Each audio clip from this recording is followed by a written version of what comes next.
Student Mishra sir हूँ और class 11 का पॉलिटिकल साइंस चैप्टर 2 सेमेस्टर 2 का क्लास 11 का चैप्टर नाम है राष्ट्र और राष्ट्रवाद। तो इसमें जो है पार्ट 1 का जो स्टार्ट होगा चैप्टर 2 का पार्ट 1 जो इसमें लिखा है 2 मार्क्स या 3 मार्क्स का क्वेश्चन रहेगा। तो इसमें फर्स्ट नंबर क्वेश्चन है इंग्लिश मीडियम और हिंदी मीडियम दोनों के लिए है, इंग्लिश वर्जन भी और हिंदी वर्जन भी। तो पहला क्वेश्चन जो है यहाँ पर फर्स्ट क्वेश्चन यहाँ पे दिया है, नेशन शब्द का क्या अर्थ है। नेशन शब्द का अर्थ जो इंग्लिश वर्जन के लिए है वो इंग्लिश मीडियम के लिए ये वाला है, और हिंदी वर्जन के लिए यहाँ पे है कि नेशन शब्द लेटिन शब्द नेसियो से लिया गया है, जिसका अर्थ है जन्म या नस्ल या उन लोगों के समूह को संदर्भित करता है जो नस्लीय, भाषाई, धार्मिक या सांस्कृतिक संबंधों से जुड़े होते हैं और एक निश्चित भूभाग में रहते हैं, जिनमें राजनीतिक एकता की भावना होती है। तो ये फर्स्ट नंबर क्वेश्चन का आंसर ये वाला है। नेक्स्ट क्वेश्चन है सेकंड नंबर।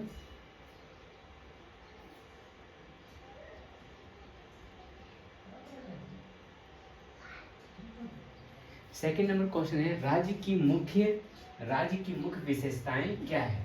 तो राज्य की मुख्य विशेषताएं जो है वो इंग्लिश वर्जन के लिए ये वाला दिया है, और हिंदी वर्जन के लिए क्वेश्चन का आंसर जो है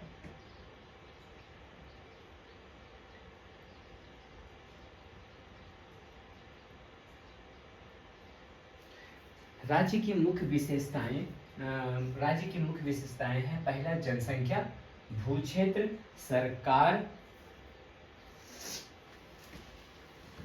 सरकार और संप्रभुता। ये विशेषताएं राज्य को अन्य राजनीतिक इकाइयों से अलग करती है।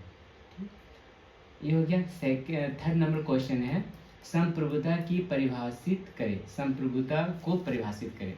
तो संप्रभुता को परिभाषित करना है, तो इंग्लिश वर्जन के लिए यहाँ पे दिया है और हिंदी वर्जन के लिए यहाँ पे दिया। संप्रभुता राज्य की वह सर्वोच्च शक्ति या अधिकार है जिसके द्वारा वह बिना किसी बाहरी हस्तक्षेप के स्वयं शासन करता है या राज्य में सर्वोच्च अधिकार का रूप होता है।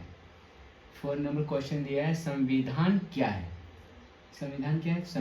संविधान वह मूल कानून या नियमों का समूह है जो सरकार की रूपरेखा स्थापित करता है और नागरिकों के अधिकारों और कर्तव्यों को परिभाषित करता है। यह देश का सर्वोच्च कानूनी दस्तावेज होता है। 5 नंबर क्वेश्चन है एकात्मक शासन प्रणाली का क्या अर्थ है। तो एकात्मक प्रणाली का यहाँ पे आंसर है एकात्मक शासन प्रणाली का हुआ है जिसमें शक्तियाँ एक एकल केंद्रीय प्राधिकरण में केंद्रित होती है। स्थानीय सरकारें यदि होती है तो अपनी शक्तियाँ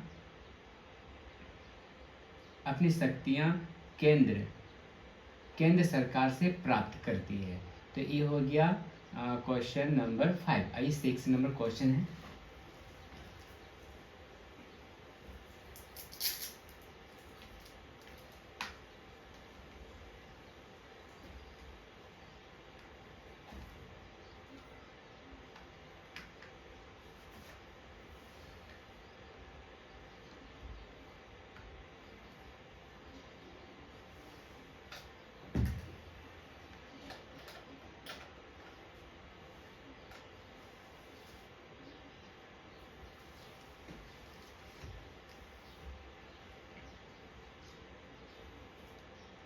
सिक्स नंबर क्वेश्चन है संघवाद को परिभाषित करें। तो वह संघवाद वह शासन प्रणाली है जिसमें शक्ति एक केंद्रीय प्राधिकरण और विभिन्न क्षेत्रीय सरकारों के बीच विभाजित होती है। दोनों स्तर की सरकारें अपने अधिकार क्षेत्र के अंतर्गत स्वतंत्र रूप से कार्य करती है। ठीक, ये हो गया। नेक्स्ट 7 नंबर क्वेश्चन है राष्ट्र और राज्य के बीच में क्या अंतर है। तो इंग्लिश वर्जन के लिए और हिंदी वर्जन के लिए है राष्ट्र एक लोगों का समूह है जो सांस्कृतिक, भाषाई या जातीय संबंधों से बंधे होते हैं, जबकि राज्य एक राजनीतिक इकाई है जिसके पास निश्चित भूभाग, सरकार और संप्रभुता होती है। एक राज्य में कई राष्ट्र हो सकते हैं। नेक्स्ट क्वेश्चन 8 नंबर है, लोकतंत्र में सरकार की भूमिका क्या है?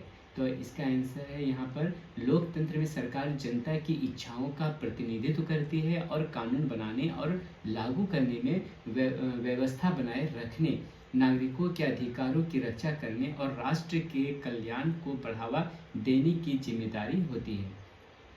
नेक्स्ट क्वेश्चन है 9 नंबर, संविधान की प्रस्तावना क्या है? इसका आंसर है, प्रस्तावना संविधान का परिचयात्मक वक्तव्य है जो राष्ट्र के मार्गदर्शन सिद्धांतों, उद्देश्यों और मौलिक मूल्यों को प्रस्तुत करता है। यह संविधान की आत्मा और दृष्टिकोण को दर्शाता है। नेक्स्ट 10 नंबर क्वेश्चन है, शक्ति विभाजन का सिद्धांत क्या है?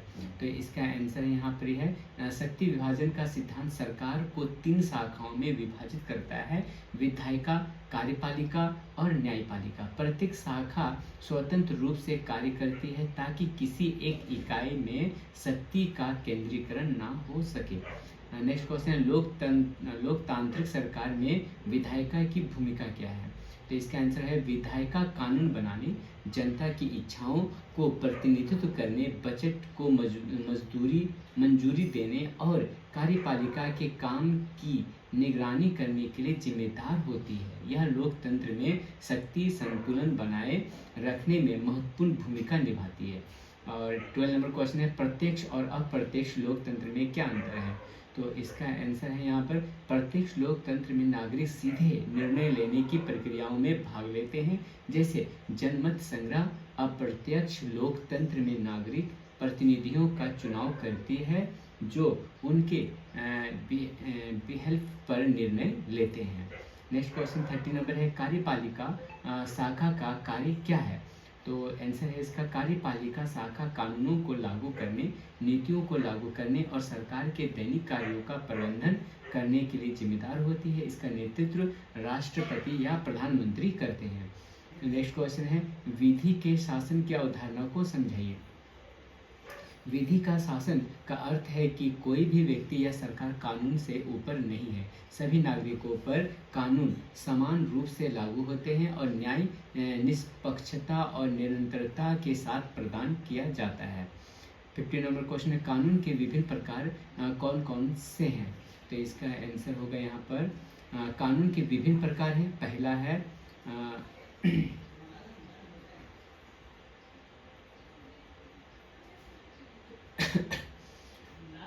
विभिन्न प्रकार है, तो एक है आपराधिक कानून, दीवानी कानून और संवैधानिक कानून। ठीक, प्रशासनिक कानून। तो प्रशासनिक कानून में क्या है, प्रत्येक कानून का कानूनी कार्यवाही और समाज के नियमों के विभिन्न पहलुओं को नियंत्रित करता है। अगला क्वेश्चन है, मानव अधिकार से क्या तात्पर्य है? तो आंसर होगा, मानव अधिकार वे मौलिक अधिकार और स्वतंत्रताएं हैं जो प्रत्येक व्यक्ति को प्राप्त होती है, चाहे उसकी राष्ट्रीयता, नस्ल या धर्म कुछ भी हो। इनमें जीवन का अधिकार, स्वतंत्रता और अभिव्यक्ति की स्वतंत्रता शामिल है। 17 नंबर क्वेश्चन है, मौलिक अधिकार क्या है? तो मौलिक अधिकार का आंसर होगा, मौलिक अधिकार संविधान द्वारा सभी नागरिकों को प्रदान किए गए बुनियादी कानूनी अधिकार हैं। इनमें समानता का अधिकार, भाषण की स्वतंत्रता का अधिकार और भेदभाव से सुरक्षा का अधिकार शामिल है। नेक्स्ट क्वेश्चन यहाँ पर 18 नंबर, न्यायिक पुनरावलोकन क्या है? आंसर होगा, न्यायिक पुनरावलोकन आंदोलन की वह शाखा है जिसके द्वारा वे विधायी कृत्यों और कार्यकारी निर्णयों की संवैधानिकता की जांच करते हैं। यदि वे संविधान का उल्लंघन करते पाए जाते हैं तो न्यायपालिका उन्हें अमान्य घोषित कर सकती है। नेक्स्ट क्वेश्चन है, नागरिकता से क्या तात्पर्य है? आंसर होगा, नागरिकता एक राज्य का सदस्य होने की कानूनी स्थिति है जो व्यक्ति को अधिकार और कर्तव्य प्रदान करती है, जैसे मतदान करना, कर का भुगतान करना और देश के कानूनों का पालन करना। 20 नंबर क्वेश्चन है मौलिक कर्तव्यों का महत्व क्या है। तो इसका आंसर है यहाँ पर मौलिक कर्तव्य प्रत्येक नागरिक के लिए नैतिक दायित्व है जिनका उद्देश्य देशभक्ति की भावना को बढ़ावा देना और राष्ट्र की एकता और अखंडता को बनाए रखना है। या ये याद दिलाते हैं कि अधिकारों के साथ जिम्मेदारी भी आती है। नेक्स्ट क्वेश्चन है न्यायपालिका की भूमिका क्या है। तो न्यायपालिका का भूमिका क्या आंसर यहाँ पर है कि न्यायपालिका कानूनों की व्याख्या करती है, विवादों को सुलझाती है और न्याय सुनिश्चित करती है।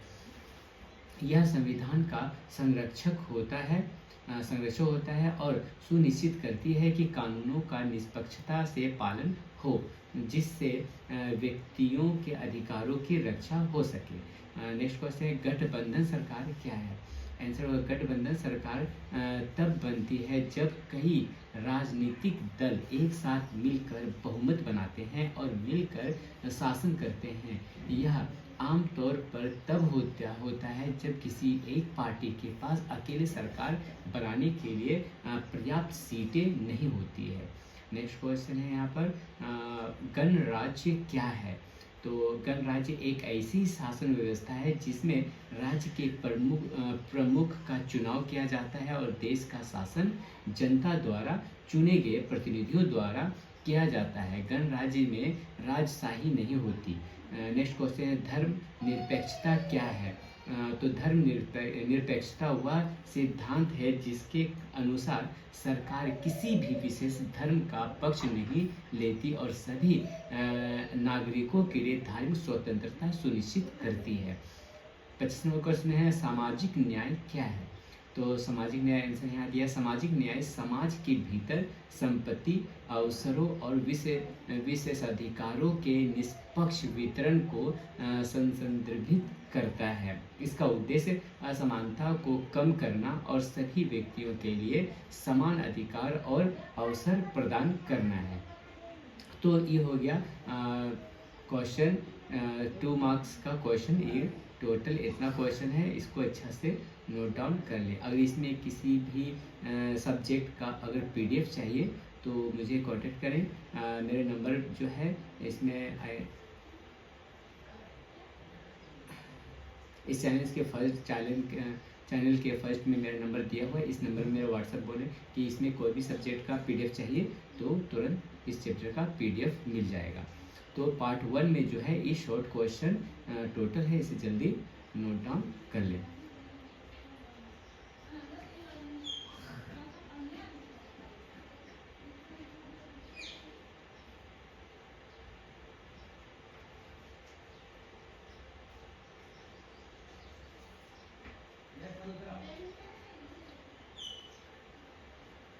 तो ये टोटल 25 क्वेश्चन एक कंप्लीट हो गया। ठीक, अब जो नेक्स्ट वीडियो में जो होगा वो लॉन्ग टाइप क्वेश्चन होगा।